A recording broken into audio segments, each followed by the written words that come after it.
Hello, everybody, and welcome to a semi-regular series at the Public Library in Little Rock. The Central Arkansas Library System welcomes you tonight. I'm Nate Coulter, the director. I want to thank Maggie for taking time out of her very, very busy schedule to be with us tonight, and thank her friend Skip Rutherford for helping enable this event tonight. I was chatting briefly with Maggie before we got on, and she and Skip have been friends for a while, and I guess as a result of some of her work in earlier period. She has been to Arkansas before. We'll talk about that in a minute, but everybody probably knows tonight's guest, but I will remind you that she's a New York Times reporter and best-selling author. And one of her colleagues, Mark Leibovich, has called Maggie a scoop machine and an explanatory journalist. The Times hired her in 2015, and she won a Pulitzer Prize for her reporting on the Trump administration in 2018. It's been said that she's had a byline story in the Times almost every day since she was hired. And in one 24-hour period, it posted maybe 140 tweets on Twitter. And that was probably a source of envy for the man who is the subject of her book, Confidence Man, The Making of Donald Trump and the Breaking of America, that came out last October. Katie Waldman of The New Yorker wrote this description of our guest in her new book earlier this month. Over the years, she's helmed a stable interpretation of Trump, evoking not a strong man, but a showman, an egomaniac with shrewd instincts and bad opinions. She mounts a similar argument about Trump in her recent book. The book presents Trump as a bullshit artist whose grand theme is his own greatness.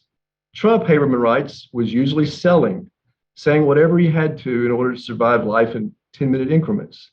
He was interested primarily in money, dominance, power, bullying, and himself. So somehow Maggie's been doing all that, writing that book and posting byline stories and posting on Twitter and still finding time to be the mother of her 3 children. So welcome, Maggie, to Little Rock virtually and to the Central Arkansas Library System virtually. And you might tell us about your previous actual trips to Arkansas a time or two. I will. First of all, thank you so much for having me. And I'm so sorry that I'm not in person. I was really looking forward to this in person, and we've had a series of calamities in our household. So not the least of which was a emergency dental issue that I had this morning, which had we been in person would have been a problem. So this just as well to do it this way. I'm seeing some notes that people are having trouble hearing. Yes, see that too. Side. So hopefully that'll get resolved. But I think that my time in Arkansas has been pretty brief. I was last there, and I was trying to recount it with you before, I think 2014, when Hillary Clinton was at the school for I think it was a foundation related event, but it was clearly a pre-campaign focus for her because she announced her candidacy not that long after in 2015. I covered Hillary Clinton for the New York Post and for Politico, and then for the Times, going all the way back to her 2000 Senate race. So I have tended to cover Arkansas strictly through the lens of the Clintons. Yeah, that's it. So, we have a lot of Trump era books in this library where I'm sitting, but I think yours is unique in my view. And I think it makes so many things appear to have through lines. If you go back to the period you cover, I guess roughly 1975, 80 to 2015 when he came down the escalator, and what unspooled and all those bylines you were posting in the Times almost every day seems to, after reading your book, have roots in that period of his New York real estate days. Mm-hmm. And I think as I was reading and thinking over and over, if people who had known as you did, and I guess other close observers of Trump in the New York period that I described, we would have been less startled, less surprised maybe by what happened. And I think there's on that point in the prologue of the book, you recount how maybe on election night, late in the night, one of your colleagues from the DC bureau, Adam Nagorny, said, well, this will be good for you. And you said, you have no idea what's coming. Yeah. What do you mean by that? So here's what I meant by that, and I'll actually cue off of what you were reading from the New Yorker. I'm not sure how closely Katie Waldman read the book, because my view of him is not, oh, he's a showman. My view is that he is, the bullshitter interpretation that she mentions is obvious. I talk throughout the book about how he is somebody who lies about things big and small, and it's very hard for people to tell why. But I also write about his strongman impulses, and his dangerous disregard for democracy and civil rights. And so it isn't just, oh, he's a great showman, ta-da. I mean, he has always had this real darkness around him, and he had it in New York. And I write about this in depth in the book, including, having a lawyer in Roy Cohn, the McCarthyite, who was part of the Lavender Scare purge of gay workers in the federal government, who was known for deceptive, ruthless smear tactics, and the kind of brass knuckle politics and behaviors in which Trump found common cause. So, Roy Cohn, who was in the closet, right? Roy Cohn, who was a closeted gay man who was deeply homophobic, and who had AIDS and told everyone he had liver cancer. And who, I should note, Trump dropped when he got sick. He sort of kept the door open, as Trump is wont to do with a lot of people when he's trying to get at arm's length. But Cohn's former assistant, Susan Bell, told my colleague Matt Flegenheimer and me in 2016, we went out to Long Island to interview her, just how disturbed Roy Cohn was when he got sick and Trump just pushed him away. And she said, when Trump, I don't remember if she said Trump or Donald, but it's in the book, but it was, when he dumped him. And we got to see that play out, right, with cabinet secretaries and White House aides, and this is how he treats people. What I tried to show in the book is how he used this artifice of media stories and selling himself as something that he really wasn't. He isn't nothing. He is a modestly successful businessman who had enormous help from his father and from being bailed out by banks. But he's not what he says he is. And so, the real estate titans of New York looked at him, pretty disapprovingly for the most part, except there were always people who were part of elite circles who were willing to enable him or tolerate him. And this all helped him build this image. So by the late 1980s, the perception of him nationally, as he's publishing The Art of the Deal, is this giant success story synonymous with wealth. And that was not the case as he was about to come crashing down. And he never went back to at least the perceived level of where he was. One of the things you mentioned there is his father bailing him out. And the story in the book is such an unconventional way. He takes $3 million in cash to the casino. About $3.5 million. To make it off the radar of the creditors when Trump is about to go under. I guess this was in 1990, circa 1990. In 1990, yeah. In December, I believe it was December of 1990. Yeah. And he goes to the casino with bags of cash and does what? So he goes to the casino. Actually, I believe it was that he sent a lawyer to the casino with literally bags of cash to buy roughly $3.5 million worth of chips. And it was, around the time that Donald was about to miss a bank payment. And he then either puts out a statement or holds a press conference saying, we made this payment. It's a huge sign of how well we're doing.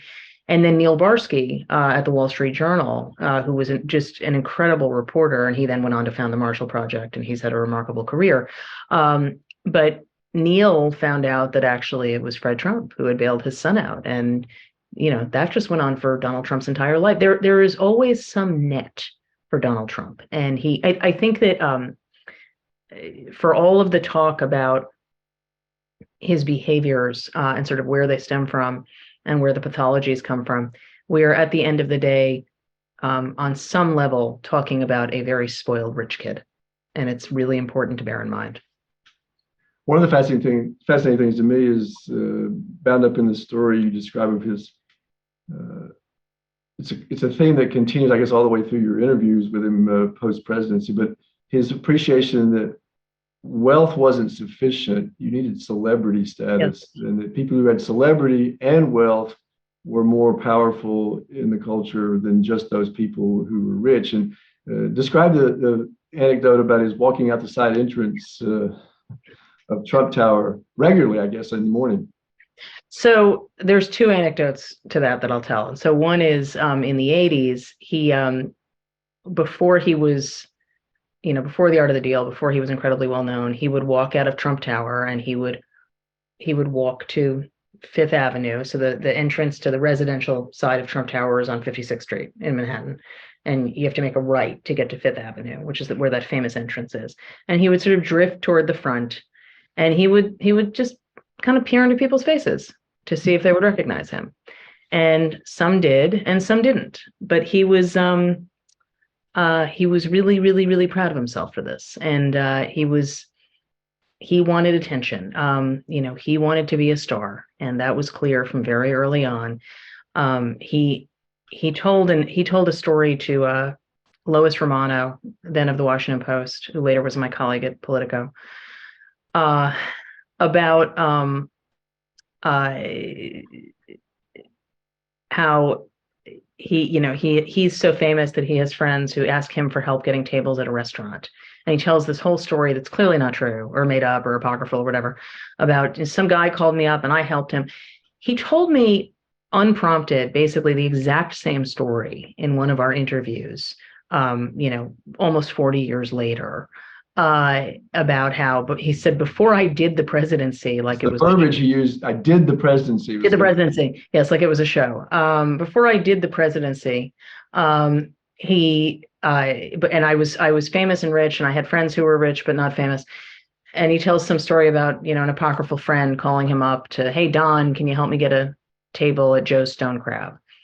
And I said to him, he just kept talking and talking, and he said, unprompted, that the question he gets more often than others is whether he would do it again, meaning run for president. And I said, what's the answer? Because that was a question I was going to ask him, because he spent so much time complaining about it. He spent so much time talking about how much he hated it. And he said, yeah, I think so, because, the way I look at it is I have so many rich friends and nobody knows who they are.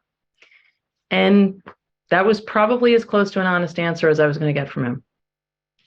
So his current troubles with various jurisdictions and investigations, Jack Smith, the prosecutor in Georgia, other places, the Attorney General of New York, those are not his first serious brushes with regulatory or administrative or criminal investigations. Some of that was in his experience in New York, right? He has been having brushes with regulators or government officials or prosecutors since the 1970s. And I'm not just talking about when the DOJ sued him and his father and their company for racial discrimination in housing practices, which was when he hired Roy Cohn. And that was in October of 1973. But in 1979, he was investigated by the prosecutor in the Eastern District of New York, which is Brooklyn, and I think parts of Queens and Long Island. I think I covered that courthouse in 2000 for some of the year, and my memory is off. But he was investigated for essentially fraud in terms of how he had gotten somebody to sign off on letting him lease a parcel of land that later became the site for the convention center in Manhattan, and the question of whether he did some kind of a quid pro quo and made a trade with this guy. It was a 6-month-long investigation. Trump met with the investigators without a lawyer present, and he had little Don Jr. running around, and Ivana was there, and he did it at the office, and his dad's office in Coney Island instead of Trump Organization. Trump Tower was not a thing yet. And he sold himself. I didn't do anything wrong. Nothing was wrong here. It was, in reality, it was a case with a weak witness. The issue had been raised in reporting by Wayne Barrett, who was the muckraking journalist for the Village Voice and the progenitor of all Trump coverage. But he, in his mind, talked himself out of this jam. The prosecutor, I found out later, is the same person who performed my wedding ceremony, because the prosecutor later became the chief judge in that courthouse when I was covering it. And I knew him, and I asked him to do our ceremony, which frankly just speaks to what a small world New York is. That sounds like an Arkansas story. New York is a small world. It really is. But aspects of it. But that was his first feeling of sort of, I got this beat, because he started bragging about it to people, this thing he had endured, and look what he got out of.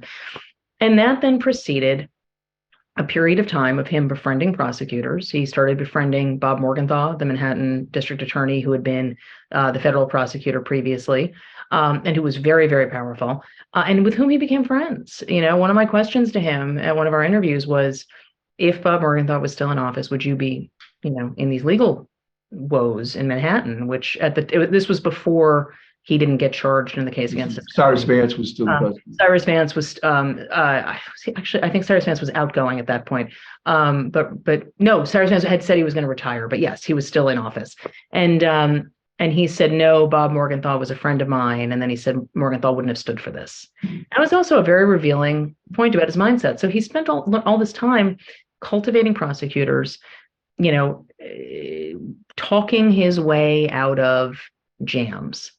Or having his father help him. And everything was about, who can we call? Who knows the judge? Who knows this? Who knows that? That was everything that we saw during the presidency. Everything was a backroom. Why was so frustrated with Jeff Sessions? I was frustrated with Jeff. Why isn't Jeff Sessions protected? He thought that Washington was going to be exactly like the crony machine political system of New York City. It's not as if Washington is a pure place. Okay. To be fair, there's plenty of backroom dealing that goes on in DC, but not the way he thinks. And so that was where he struggled, among other places. I think I heard you describe somewhere a summary of Trump. You said he's a narcissistic drama seeker with a fragile ego. I wrote that in the book. Yeah. My reaction to that is that unique in DC, but I mean, no, but what was unique in DC was the rest of that description was that he took democracy to the brink. Right. Because I can't think of anyone else who did that other than Richard Nixon. Well, let me ask you this. Is that the one area that maybe wasn't foretold by this extended run in New York real estate world? Was there anything there to suggest that he would do what he did on January the 6th? Yeah, it's a great question. He had always glorified violence, and it was very clear that violence informed what he thought made a good, violence informed his view of strength. And then that view of strength informs what he thinks makes a good boss or a good leader or a strong leader. And so, for instance, in 1990, he in an interview with Playboy was praising the put down of protesters in Tiananmen Square, which we reported on in 2016. A bunch of us did. He often talked about strength. He often he talked admiringly about police brutality in an ad that he put out in papers after the Central Park jogger case, which was famous. Yeah, that's where I think you write that he took out 4 full-page ads about these 5. Yeah, in major newspapers. Yeah, and you said that that illustrated what, I guess in 1989, his notion of hate as a civic good. Yeah, because what he spent the ad doing was he called for the death penalty for these teenagers who hadn't even been brought to trial yet, and they were all of color. And at one point, he talked about how Ed Koch, then the mayor, had urged people not to have hate and rancor in their hearts for these young men. And Trump said, I'm paraphrasing, but it was, I'm pretty close, I want society to hate them. And so, yes, I wrote that it was as clear a guiding ethos as you would get from Trump, which is that hate should be a civic good. And I think we have seen that over and over and over again over the last 7 years. Clearly a through line for that. So one of the things that fascinated me is how he took the 1987 stock market crash and spun up a whole story that he'd made $175 million by pulling his equity out of the market before, like he had some sort of crystal ball, and that there was no evidence that was true, but the press picked it up and said, oh, it's amazing, wrote story after story. Yeah, he was able to just get people to write these claims. And then often by the time a fact check caught up with it, there wasn't much there.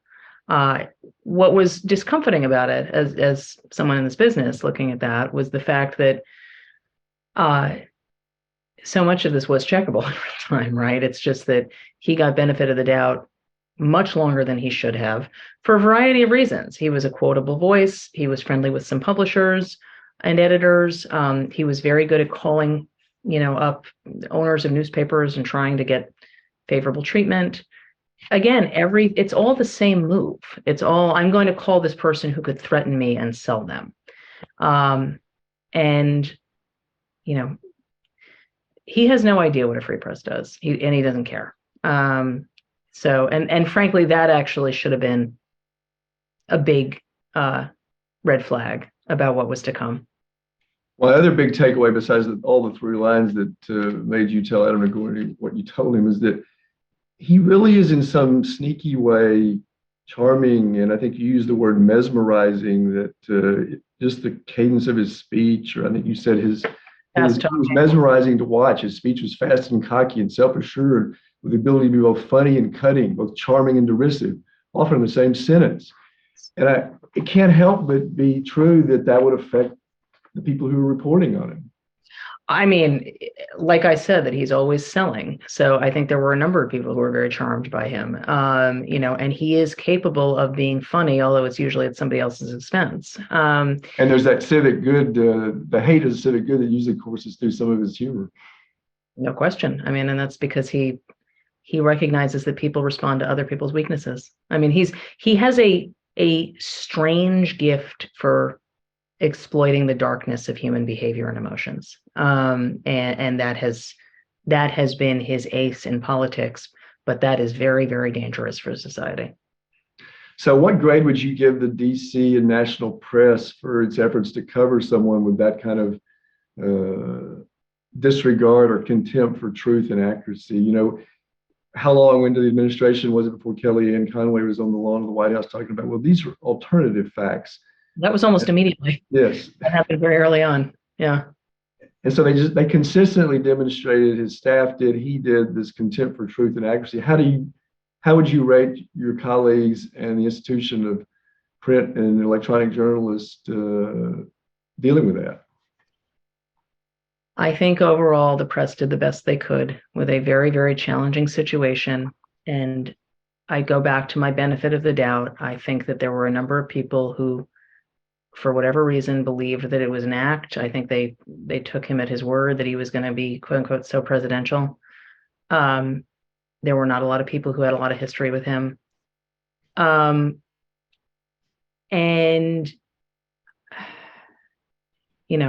think that there's no parallel to covering an administration like this. The press gets banged on a lot for our coverage of him. My theory, and I've said this repeatedly, is that the bigger issue is not 2016 coverage, where really the portrait of him and the coverage throughout was overwhelmingly negative about sexism, racism, wanting to ban a religion. There should have been more coverage of his business conflicts. That I think was a big miss, but across the board. But in general, the issue with press coverage was the 70s, 80s, 90s, when he was doing this myth building and building this artifice brick by brick. I think there was a little too much adherence to the conventions of Washington for a while. But I think I think after the first impeachment, that really wasn't the case, although that was pretty late in the presidency. And then I think by the time COVID came around, his briefings were so erratic and devoid of facts. I actually thought the press did a very good job. So what about the briefings that he had other people do? And I guess there's obviously a local interest in this because one of those people who was in that line of duty has been recently inaugurated as our new governor. In your experience, were the Trump communications people, how did they compare with the press secretaries and other people in that White House briefing spot before him? So I had never covered the briefing room in any meaningful day-to-day way before this. But my at a remove experience of Josh Earnest, for instance, in the Obama administration, was he really tried. Eric Schultz in the Obama administration really tried. The Trump briefings were useless, performative, done for an audience of one. you can't abandon them because the press wants to be able to ask questions and we need to be able to ask questions. But what was coming back was so often talking points. The Sean Spicer era, just out of the gate, started with him yelling at reporters about crowd size. And the Sarah Sanders era, which lasted the longest in terms of the briefing room, because Stephanie Grisham didn't do briefings and she replaced Sarah. Sarah's were incredibly combative. She was performing for Trump. Spicer at one point turned the camera off and you just heard it on audio, which was a little weird. But it was clearly just to take the temperature down for himself with Trump. The briefing that stands out to me in terms of Sarah is the one where she said that she had heard from so many FBI personnel how happy they were that James Comey had been fired. And she then testified under oath during the Mueller investigation that wasn't the case, that she hadn't really heard of anybody. And that, I think, distills sort of the moment, particularly because it was a statement that was clearly made to make Trump happy. I will say that as press secretary, she was to a number of reporters, and I don't know if other reporters would acknowledge this publicly. It has certainly been acknowledged privately. She was often very helpful trying to run down accurate information. But it really speaks to the sort of the way that place works, that has to be some quiet hush hush thing. Because she was trying off camera to engage in a pretty normal, typical way. But nothing about that White House was normal or typical. It just wasn't. So when you're sitting there in the briefing room, you hear something like that, 100 FBI officers come to us telling us thank you for getting rid of Comey. I guess you have a certain skepticism, or you have a certain sense that may or may not be true, or what? Yeah, I mean, it was not a believable statement when it was made in real time, and that was why I got so much pushback. And that's, look, it seems like, well, why does that matter? Because saying things that are true from the White House briefing podium matters. It has to matter. Yeah. Well, I was going to say that the next time it happens, it's not that subject; it's something else. Maybe it is true, but you don't have a basis for being willing to accept it because you're skeptical that there's not much coming from that podium. For the most part, every White House press secretary that I have covered, elides facts, shades things. The way that the Trump era was handled was just a different order of magnitude. So the difference between spinning and lying. Yeah. Yes. And there were a lot of lies out of that White House. Yes, that's my next question. I'm fascinated by the subtitle. I know other people have asked you about the title. I'd never, by the way, heard of the Herman Melville 1857 Confidence novel. Man. Yeah. Was that were you channeling that for Confidence Man? It seemed to sort of fit in her narrative. I mean, look, it has two meanings, right? He is certainly, everything he does is try to project confidence, but a con man is literally confidence man is somebody who takes things from other people and swindles them out of one thing or another. So the subtitle is what I want to ask you about. The making of Donald Trump, that part's obvious. We've been talking about it. And the breaking of America.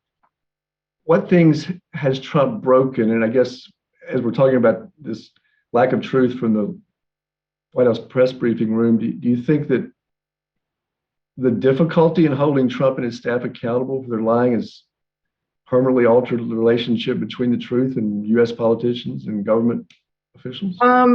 So I think a couple of things. I think that the title refers to not just Trump, but actually the arc that helped bring Trump into office, which predates Trump. Trump could not exist without a totally broken political culture. And it long predates the Tea Party, but the Tea Party was the clearest distillation of it in 2009 and 2010. And this sort of nascent, often racist anger in response to the election of the first Black president. I I think that you have seen a Republican Party that has basically taken the entire lead of Donald Trump and decided that they will um, mostly do what makes him happy or try to avoid talking to him. So I don't think it's try to avoid crossing him. I don't think it's so much that it has permanently altered where we're at, but I do think that it has changed the depth perception for the time being. And I think it's been very hard for a lot of people across a lot of different places to get their bearings back. I don't know what that's going to mean going forward. I mean, it would be reasonable for a particularly cynical person who had no allegiance to the norms you've alluded to watch what's happened and say, what the hell does it matter if I don't tell the truth? And they can play the tapes back of someone saying, no, I'll never vote to affirm someone from the Senate Judiciary Committee if there's an opening in the presidential election year. And then lo and behold, when that point gets made by that senator's party, well, that's yesterday. That was but doesn't that predate Donald Trump? I mean, I'm just making the point. Like, this is not. I think there is a risk in treating Donald Trump as a completely sui generis phenomenon. Who, if you rip him out root and branch, which is what every Democrat I know and a number of Republicans I know would like to do, that it all just goes back to the way it was before. That is not happening, but it's not happening just because of him, and that's my point. Let's talk about that a minute. I'll let other people ask you some questions, but talking about ripping Trump out root and branch, since your book's published, he's announced, I guess, early that he's walking for president. Yes. Right. I think somebody made the comment after Fred Thompson's short-lived candidacy that there's a reason they call it running for president, because he was. Fred Thompson is the analogy I've been using. So yeah. So there was a New York Magazine story in December that mocked the vigor of his campaign. Olivia Nuzzi, maybe, I guess. I'm not familiar with the journalist. Yes, she's fantastic. Yeah. Mocked the vigor of the campaign in just almost ruthless terms, while recognizing that doesn't mean it's not viable. That's right. But what it's very important. Yeah. What do you think's going on there? There's been no activity since he announced. Ivanka didn't show up for the announcement in Mar-a-Lago, and according to that New York Magazine story, it's not exactly the A team that's staffing what little campaign effort is going on.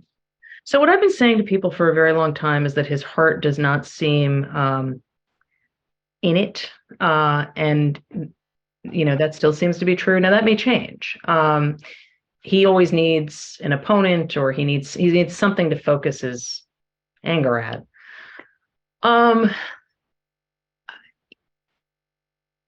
What's been the flip side of that is, he wants to talk about 2020. Part of his problem in 2020 was that he didn't have anything to say about the future when he was running for president. And I write about this in the book. That all nostalgia for him. Yeah, back. I mean, when my colleague Annie Carney and I covered his kickoff in Florida, it was just like the greatest hits. It's like that movie Napoleon Dynamite with Uncle Rico and the football, and he's telling stories from 20 years ago. I mean, people don't care about how aggrieved Donald Trump is about his life. I mean, they might like him, but they're more worried about their own circumstances. And so, until he can show that he can do something that is forward facing, I think he is really going to struggle. The other piece that we have not mentioned is, and by the way, he's got a decent sized staff. It's I think almost 24 people. That's an extensive payroll. I'm not sure how good his fundraising is, and we will know when the first filing report comes out at the end of this month. But I suspect one reason you're not seeing rallies is they're expensive to stage. So now you can make the argument, and some of those folks have, why would you do a rally in January? Well, why were you doing rallies in 2021? I mean, it's the same point. So it's a logical point, but it doesn't apply to him. The other point that we haven't discussed in terms of just viability is these investigations. I don't know where they're going. I think that we will know sooner rather than later on the Fani Willis case in Fulton County, Georgia, which relates specifically to the telephone call. among other things. I mean, the fake electors, and there are a lot of aspects she's looking at. The January 6th investigation with the DOJ has appeared to have something of an uncertain future. I don't know if that changes now that the House committee investigation is over. The documents case is, that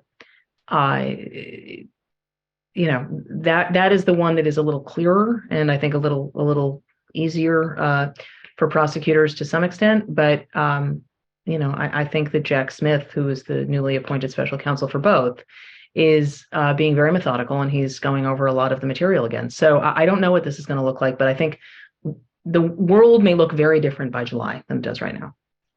What are your sources suggest is of those three that you just described?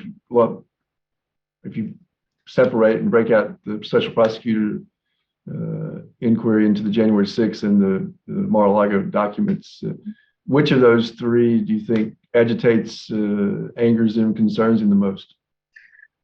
All of them. The threat of being indicted concerns him the most. So, he has made some particularly nasty comments about Fani Willis, one of several prosecutors who just happened to be Black, who he has attacked in very stark terms. So, and Letitia James is also the Black Attorney General of New York, who's, I guess that's a civil. And Alvin Bragg is the Black Manhattan District Attorney who replaced Cy Vance. So, let me ask one more Arkansas angle question. We're parochial here. We're parochial everywhere. That's the whole point of the book. That's true. That's true. You recently observed that you could see Governor Sanders and U.S. Senator Tim Scott of South Carolina as 2024 vice presidential prospects or potential candidates. You want to comment on that for the local audience? I mean, that still holds true. I think that there's a broader look of people who, again, this assumes Trump is the nominee, although I think that Sanders and Tim Scott's a potential presidential candidate himself. If he is not a nominee or if he doesn't run, I think he would be an appealing option to a lot of different nominees. I think the same is actually true of Sarah Sanders. I mean, she's a Southern governor and a proven fundraiser, and so I think that, granted, she's pretty early in her term, which I think is as in just started. So I think that would be a potential holdup. Trump would look at that a little differently, but they are certainly among the people whose names have been mentioned. But I personally, yes, I answered this question on The View, but I generally think Veep stakes this far out are somewhat fanciful. No one saw Mike Pence coming or Trump coming for Trump at this point in 2015. Is there a lane for our former governor, Asa Hutchinson, as a presidential candidate in 2024? There's a lane. I don't know how much of a chance there is, but there's certainly a lane. I don't know whether he will be sharing that lane with a Chris Christie or a Larry Hogan, although I think that's less likely, or even a Liz Cheney. But there is certainly room for somebody to be campaigning as a true conservative from the pre-Trump era of the party. I just don't know how compelling a case that is at this point in the party. Let me go to the chat. If you want to ask Maggie a question, you can post it in the chat. Nathan, if you can help me scroll through these quickly.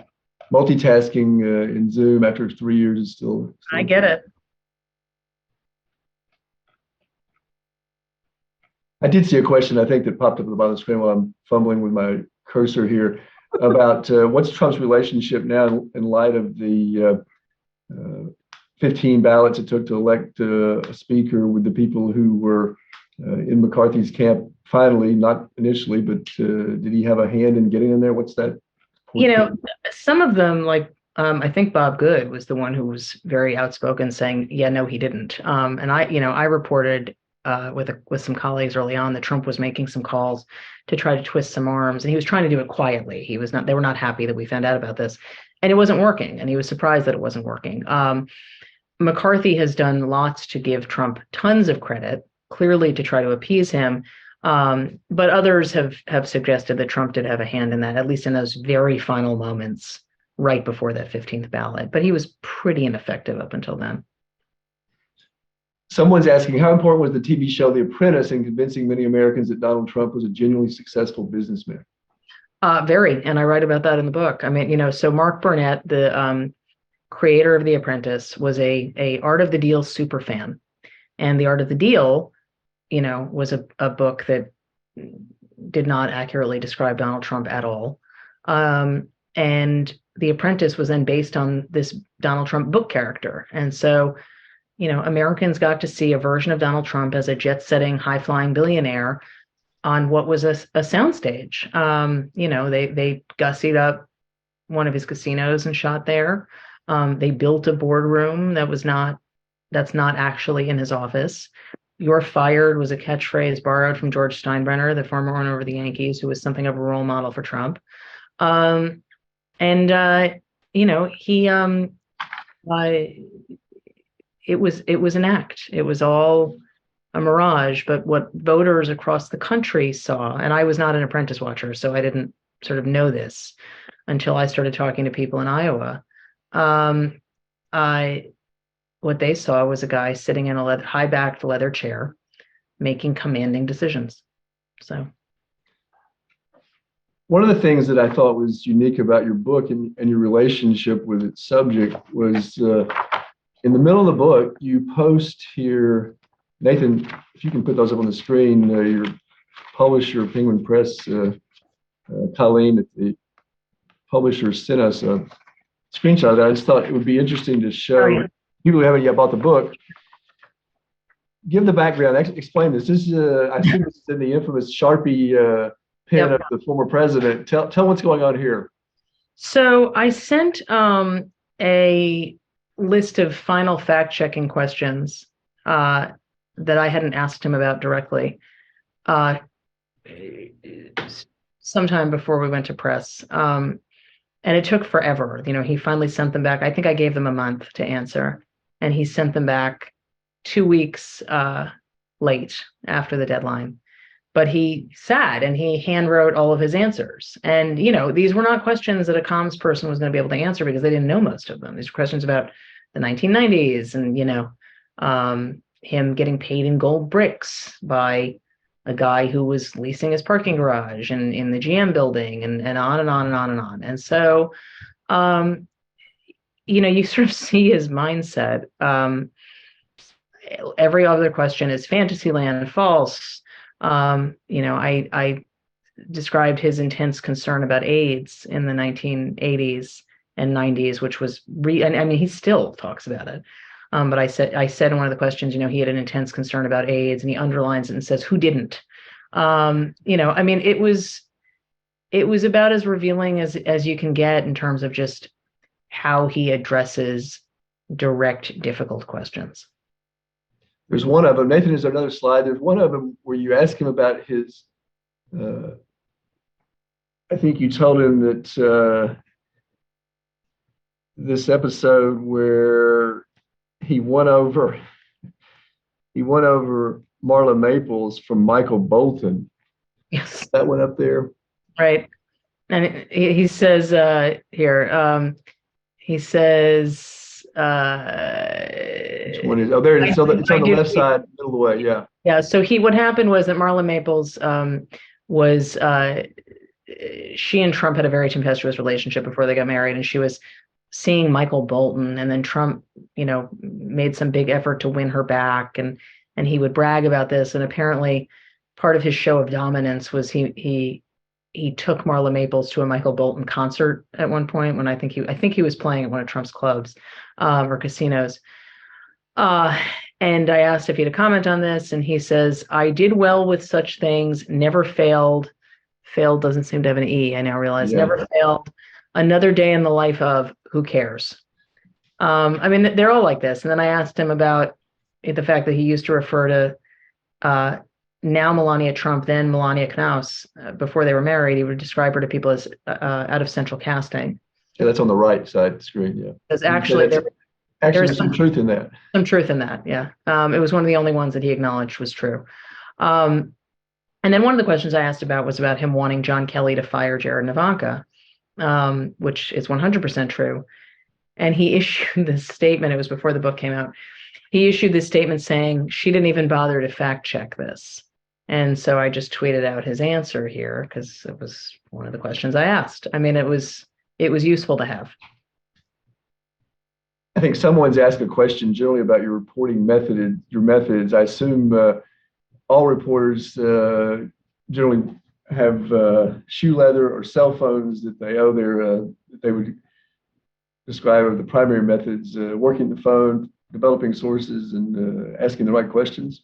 What would you like Yeah, to say?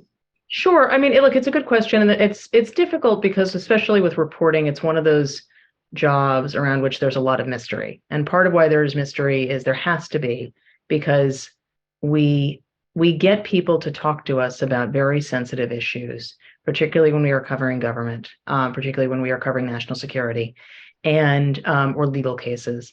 And you know, we grant anonymity in order to get people to talk to us. Not every time. That's not the preference. But uh, we are then careful about protecting anonymity. So with that in mind, in terms of how that limits some of what we talk about, um, I'm a beat reporter. I have been a beat reporter since 1999. I went down to cover City Hall during Rudy Giuliani's second term when I was at the New York Post, and I have had a beat literally ever since. The only beat that I was really, really bad at and needed to get off of was the federal court in Brooklyn because I just sort of couldn't do it. But or that I found really hard, I should say, and too challenging. I look, we talk to people. I mean, you try to figure out if you're covering a mayor, you figure out, entry points to who to call, both within the administration and then outside the administration. If you're covering the city council, you are covering a legislative issue and you are going to talk to the advocates on that issue, but you're also going to talk to the members of the staff or the council member themselves. It's all basically the same. That's generally how reporting works, it is talking to people. And it is doing our best to get the best attainable version of the truth, which was an enormous challenge with this White House. And it was a challenge with this book. I did the best I could. And I think everybody who wrote a book about Trump did the best they could, for the most part. One of the things that I think makes your work impressive, I know this is important to you, is trying to differentiate between your opinions and what you're reporting. And I guess I'm curious about, your personal opinions. Obviously, you will say in certain contexts are just not relevant, so there's no point in opining publicly about things. But a feature of modern journalism is that journalists often appear almost immediately on cable TV programs at night after they've broken a story. I guess that's where probably many of the people in our audience have seen you before, and your colleagues. So is that a good thing in your view for your profession? Good question. It's a fair question. I think it depends. I mean, I think that, there have been people who have there are people who have been helpful to me on stories, provided me information after seeing me on television, and they've reached out. And so that is really useful. The risk is saying something that somebody misinterprets or that sounds opinionated, or that's factually inaccurate, right? I mean, those are risks. I think that it has let people have more of a sense of who is behind the byline, and I generally think that's a good thing. I would say that for a while that was the blessing of Twitter, but that is not the case anymore.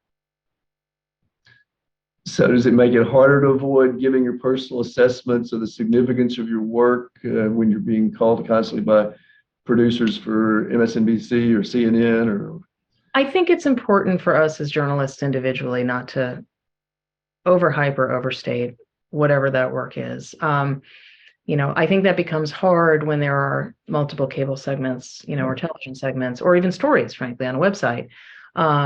But I do think that doing the best we can to contextualize and make clear. I mean, look, there's no bigger example of that than the two documents investigations that are going on right now, right? One Biden, one Trump.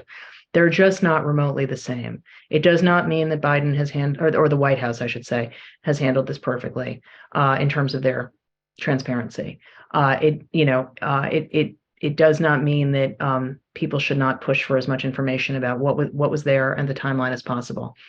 But the sheer volume of what existed, as well as Trump's obstructive nature, and that it isn't even if you want to assume that Trump didn't actually know that he had all of these boxes of documents, and we don't know the answer to that initially, once he knew, and he knew beginning in, I would say, December of 2021, because that's when he went through them himself. Once that was clear, that should have been the end of it. Give everything back, do what we can. That is not what he's done. And I do think it is important for journalists to make very clear that these two are not the same thing. Whether the public then understands that or not, all we can do is do our best to make clear they're not the same. People are going to make their own judgments. They have agency. So I guess you're saying it's appropriate for professionals in your field to state the conclusion when it's so obvious that the only way to challenge that conclusion would be resort to alternative facts, if you will. I think that it is important for us to be as clear as possible about our work. And I think that television, more often than not, affords us a chance to do that, provided you get the opportunity to talk clearly about the topic. Someone's asked if you have any concerns about your own public safety, given the book and the use of violence, and I guess the whole dalliance that this administration and this individual has had with Proud Boys, Promise Keeper, Oath Keepers. I mean, look, I think that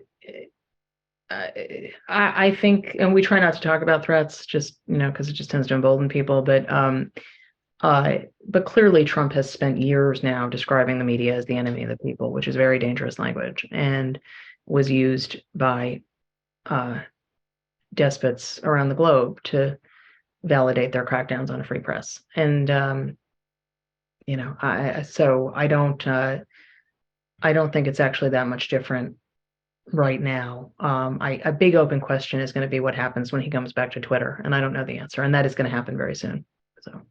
So despite his personal financial interest in Truth Social, he's going to come back to Twitter? He's having to balance the two interests that I wrote about in the book and that you described at the beginning of this chat, which are his desire for money versus his desire for attention. Truth Social gets him money, but with 4 million followers, it doesn't get him attention the way 85 million followers does. Somebody asked, I think you may have already said you don't know, or you can't hazard a guess. It's anybody's guess. But someone wants to ask, what are the chances Trump does any jail time, or does he have a safety net? Oh, no, I am actually willing to discuss that. I am of the opinion that the chances of what would be an 80-year-old president going to jail are not high. So that doesn't mean that's not indicative of whether he gets indicted. But I think jail time is a very different issue. I think one of the really damaging aspects of the last 6 years, is how quickly, and this began with, the attacks on Hillary Clinton, led by Mike Flynn at the Republican National Convention, lock her up. But if you look at Twitter, I mean, if you look at the discussion around George Santos, the congressman from New York, whose public anything and private anything that he's described appears to be fantastic. Fantastical. There are so many people who immediately started in with, shortly after the Times broke the story about questions in his resume, he should be charged, he should be prosecuted. It's not a healthy thing for a democracy to reach for lock them up at every turn. And so I think because of that, it has been hard for people to understand that the chances of, again, a man who would likely be 80 years old, even if he were charged and convicted and tried, with appeals and everything else, the chances that he goes to jail are slim. They're not zero, but I just think it's a challenge. What are the chances that he gets indicted somewhere? Well, those are very real. I mean, those are very real. There's now 4 active investigations. New York County, which is related to the Stormy Daniels hush money payment from prior to his presidency. Fonnie Willis, which, as I said, I think will be known soon. And then there's the 2 DOJ investigations. And those are the only ones we know about. So of those 3, let's wrap them up in one risk factor element. What are the chances that one of those emanates an indictment versus the chance that he gets reelected? Boy, I can't venture a guess on that. I mean, I think because one relates to the other. We've never had an indicted nominee in this country for president. We would be entering once again, uncharted territory. I would like to point out that, yes, Trump came much closer to winning than a lot of people want to acknowledge in 2020, but he still lost. And Republicans lost in 2018, and then they lost in 2022. And so voters actually are reacting to this. They're not reacting in droves, but they are reacting. So if there's a candidate bearing the mantle of what you describe as the Trump problem, or the forces that created Trump that are still there, that may be the part of breaking of America, who's the most likely person in the Republican circles to inherit that mantle? If Trump doesn't regain the nomination, who will? The one everyone seems to want is DeSantis. But I don't see how everyone is certain that he is going to be what they think he's going to be. He is not tested on a national stage, and it looks like he's going to delay an announcement if he runs until, although I think he is going to run, but he's going to delay until after the legislative session. That's leaving himself a very short runway for any errors. But that said, the way that particularly the Republican Party defines itself now is by, who's against us. He can have a real rallying effect in that respect that he might not have had 10 years ago. Is there any basis in your vast experience of covering Donald Trump that would suggest that he might go quietly and yield to DeSantis? Or that if he lost a contested primary that he would stand down? No, I think if he loses a contested primary, he will try to make life very hard for the Republicans. Although I think that his ability to do that is overstated. But he'll never go quietly. There's nothing he does quietly. But if he doesn't get indicted and escapes that, then I could see him devising I could see a scenario where he devises a way to not run. What about Trump drew him to people like Roger Stone? I was struck by how long-standing that relationship was. I never, living out here in the provinces, I never realized that Trump was fascinated by running for president as early as 1988, Yep. largely at Roger Stone's. Roger, yeah, that's right. I mean, in fairness, Trump was talking about running for president even before he knew Roger, but Roger really nursed this dream longer than anyone. Trump loved the idea of seeing himself in lights, and that's a lot. This was a quick way to fame, and it really is that simple. And believing every person who runs for president believes they are singular. You can't run for that job if you don't, in some way, but he is obviously very different in that respect. The Stone relationship, and I've been surprised that hasn't gotten more attention and as people are looking at the book, because there's a lot of Roger Stone in there. There is no Donald Trump presidency without Roger Stone. It really gets missed. I mean, he treated Stone incredibly abusively, the same way he treated everybody abusively. Yet he comes back to Stone every time, including now. Stone is still very involved in advising him. So. Well, thank you so much for taking time out to talk to us. It's been wonderful. We appreciate the vast scope of your knowledge of this man and your willingness to talk to us about him. And we hope you will get to Arkansas soon. I think you did tell me you'd been to Hope, Arkansas. I did. I took a very quick detour through Hope, Arkansas on a road trip with my husband. He was not my husband then, 20 years ago. So yeah, I hope to take a quicker airplane route at some point soon. We'll welcome you here when you come. So thanks again for being here tonight. And thank all of you for hopping on, and we appreciate the questions, appreciate your attention, and we'll do this again sometime. Thanks for having me. Thanks. Good night. Good night.